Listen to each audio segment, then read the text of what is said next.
यह जो विशाल स्पेस जिसमें बिलियंस ऑफ गैलेक्सीज हैं, ये खाली नहीं। ये एक कॉस्मिक ओशन जो गैस एंड डस्ट के क्लाउड से भरा हुआ। इन क्लाउड्स को नेबुलाए कहते हैं और ये ही वो जगह जहां सितारे पैदा होते हैं। जैसे फर्टाइल जमीन में बीज होते हैं, वैसे ही इन नेबुलाए में स्टार फॉर्मेशन के लिए सामग्री होती। इन कॉस्मिक क्लाउड्स में ग्रेविटी एक स्कल्प्टर का काम करता। ग्रेविटी गैस और डस्ट को अपनी तरफ खींचता और इन पार्टिकल्स को करीब लाता। जैसे ही क्लाउड कोलैप्स होता, ये घूमना शुरू कर देता, बिल्कुल वैसे जैसे एक फिगर स्केटर अपने आर्म्स को अंदर की तरफ खींचता। इस स्पिनिंग मोशन से क्लाउड का कोर और कंप्रेस होता, जिससे ये गर्म टू बी स्टार्ट्स। कोर का टेम्परेचर बढ़ता रहता क्योंकि ग्रेविटी और ज्यादा मटेरियल को अंदर की तरफ खींचता रहता। ये एक स्टार की जिंदगी के इनक्रेडिबल जर्नी का पहला कदम। कोलैप्सिंग क्लाउड के अंदर टेम्परेचर एक क्रिटिकल पॉइंट पर पहुंच जाता है। इतने एक्सट्रीम टेम्परेचर्स पर हाइड्रोजन एटम्स फ्यूज होने लगते हैं। इस प्रोसेस को न्यूक्लियर फ्यूजन कहते हैं और यही वो इंजन है जो एक स्टार को पावर देता है। जब हाइड्रोजन एटम्स फ्यूज होते हैं तो वो हीलियम बनाते हैं और एनर्जी रिलीज करते हैं। ये एनर्जी कोर से बाहर निकलती है और ग्रेविटी के अगेंस्ट पुश करती है।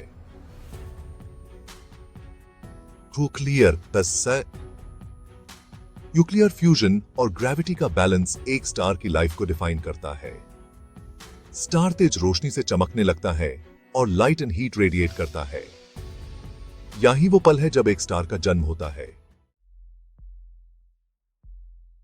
लाखों यहां तक कि बिलियंस ऑफ इयर्स तक एक स्टार इस इक्विलिब्रियम स्टेट में रहता है। न्यूक्लियर फ्यूजन का आउटवर्ड पुश ग्रेविटी के रिलेंटलेस इनवर्ट पुल को काउंटर करता है। स्टार अपने कोर में हाइड्रोजन को हीलियम में कन्वर्ट करता रहता है और एनर्जी रिलीज करता रहता है। यही एनर्जी प्लैनेट्स को लाइफ फ्लरिश करने में मदद करती है, बिल्कुल हमारी अर्थ की तरह। लेकिन ये बैलेंस हमेशा के लिए नहीं रह सकता। स्टार का फ्यूल सप्लाई लिमिटेड होता है। जैसे जैसे स्टार की उम्र बढ़ती है, ये अपने कोर में हाइड्रोजन को कंज्यूम करता रहता है। ये प्रोसेस चलता रहता है जब तक कि एक क्रिटिकल पॉइंट नहीं आ जाता।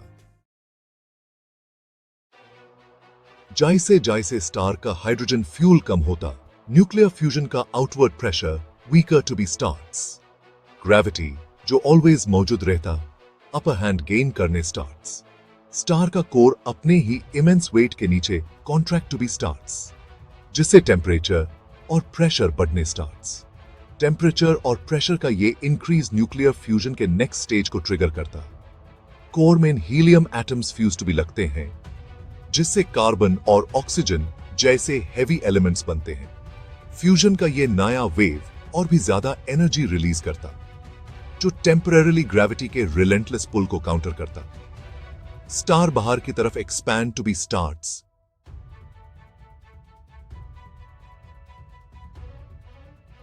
और एक रेड जायंट बन जाता।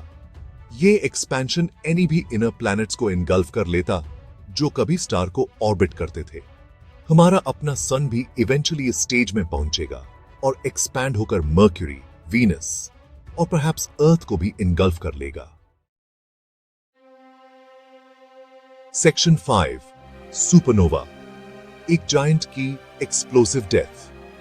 मैसिव स्टार्स के लिए, जो हमारे सन से सेवरल टाइम्स लार्जर होते हैं, ये कहानी और भी ड्रामेटिक हो जाती। जैसे जैसे कोर कॉन्ट्रैक्ट होता रहता और गर्म होता रहता, न्यूक्लियर फ्यूजन के थ्रू और भी हेवी एलिमेंट्स बनते हैं। कार्बन फ्यूज होकर नियॉन बनता, नियॉन फ्यूज होकर ऑक्सीजन बनता, और ये प्रोसेस तब तक चलता रहता व्हेन तक कोर प्राइमरीली आयन का नहीं बन जाता। आयन यूनिवर्स का सबसे स्टेबल एलिमेंट। आयन को फ्यूज करने से एनर्जी रिलीज नहीं होती, बल्कि इसमें एनर्जी लगती। इसका मतलब कि एक टाइम व्हेन स्टार का कोर प्राइमरीली आयन का बन जाता, देन न्यूक्लियर फ्यूजन ग्रेविटी को काउंटर करने के लिए आउटवर्ड प्रेशर प्रोवाइड नहीं कर सकता। कोर एक सेकंड के फ्रैक्शन में अपने आप में कोलैप्स हो जाता और एक कैटास्ट्रोफिक इवेंट ट्रिगर होता जिसे सुपरनोवा कहते हैं। ये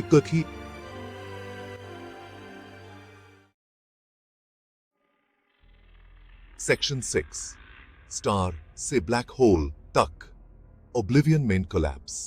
एक मैसिव स्टार का कोर कोलैप्स अनइमेजिनेबल वायलेंस का इवेंट होता। कोर इम्प्लोड हो जाता और इनक्रेडिबल डेंसिटीज तक पहुंच जाता। प्रोटॉन्स और इलेक्ट्रॉन्स को एक साथ फोर्स किया जाता जिससे न्यूट्रॉन्स बनते हैं। कोर न्यूट्रॉन्स की एक जायंट बॉल बन जाता जिसे न्यूट्रॉन स्टार कहते हैं। ये न्यूट्रॉन स्टार इनक्रेडिबली डेंस होता जिसका एक टीस्पूनफुल बिलियंस ऑफ टन्स के बराबर होता। स्टार्स के लिए जो हमारे सन से मच लार्जर होते हैं, कोर कोलैप्स इतना पावरफुल होता कि एक न्यूट्रॉन स्टार का बनना भी उसके इनेविटेबल फेट को नहीं रोक पाता। कोर कोलैप्स होता रहता और उसकी डेंसिटी विदाउट एनी लिमिट के बढ़ती रहती। ग्रेविटी इतना स्ट्रांग हो जाता कि एनीथिंग भी, इवन तक की लाइट भी उसके ग्रास्प से बच नहीं पाता।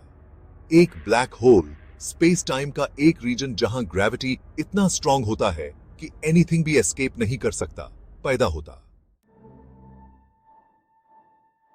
Section 7 black hole anatomy, accretion discs और रिलेटिविस्टिक जेट्स। ब्लैक होल्स सिर्फ स्पेस में एम्प्टी वॉइड्स नहीं होते, उनके पास इमेंस ग्रेविटेशनल पुल होता जो एनी भी मैटर को अपनी तरफ खींच लेता है जो उनके बहुत करीब आ जाता। जैसे जैसे मैटर ब्लैक होल की तरफ गिरता, ये गैस एंड डस्ट की एक स्वर्लिंग डिस्क बनाता है जिसे अक्रीशन डिस्क कहते हैं। ये डिस्क फ्रिक्शन की वजह से गर्म हो जाती और इलेक्ट्रोमैग्नेटिक स्पेक्ट्रम में इंटेंस रेडिएशन इमिट करती। एनीथिंग केसेस में ब्लैक होल्स पार्टिकल्स के पावरफुल जेट्स भी लॉन्च करते हैं जो nearly the speed of light से ट्रैवल करते हैं। इन जेट्स को जिन्हें रिलेटिविस्टिक जेट्स कहते हैं, ब्लैक होल के स्पिन और मैग्नेटिक फील्ड से पावर मिलता।